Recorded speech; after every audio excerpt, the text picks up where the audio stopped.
Music lovers, get ready. Traditional Music Week is right around the corner, and it kicks off this weekend. Joining us this morning is Scott Freeman with the Indiana Fiddlers Gathering and Purdue Convocations Director Todd Wetzel to tell us all about the jam-packed schedule. Thank you for joining us this morning. A pleasure. So you guys just kind of came up with this collaborative idea. Tell us a little bit about behind the idea we have here. Sure. Well, Fiddlers Gathering and Convocations are both great community organizations, but Scott and I just had this idea to cook up something interesting.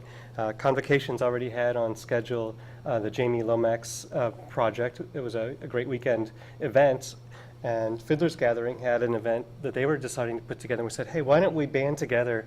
We each serve these great traditional music audiences. Why don't we work together and make something bigger out of it? And make it a week-long event. That's right. Talk a little bit about how it's really friendly for all ages and really anyone who's interested.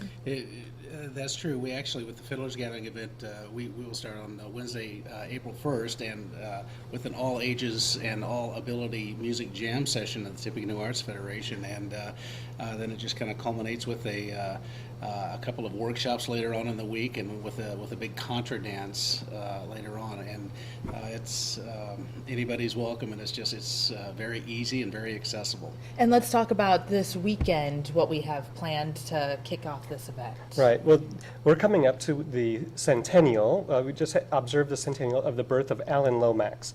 And Alan Lomax was an ethnomusicologist born in Texas, 1915. And so what he did was traveled around the United States, through the Caribbean and many other parts of the world, collecting the songs and stories of the American people.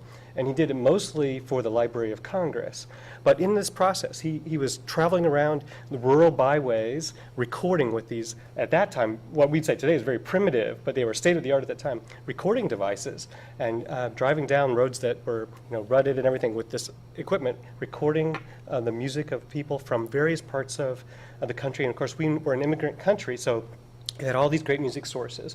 And so Jamie Lomax, today, this Canadian banjo player, has gone back into the archive material and pulled out what they believe are really interesting songs and stories, and they're playing them for the concert. But we've got a weekend full of activities, with a lecture about Alan Lomax, community musician workshops, and a field recording open house, along with a public concert. And that's what then ties together to the work that the Fiddlers Gathering All right, has. a lot planned for Traditional Music Week. We will, of course, have all that information on our website at WLFI.com. Thank you so much for joining us this morning.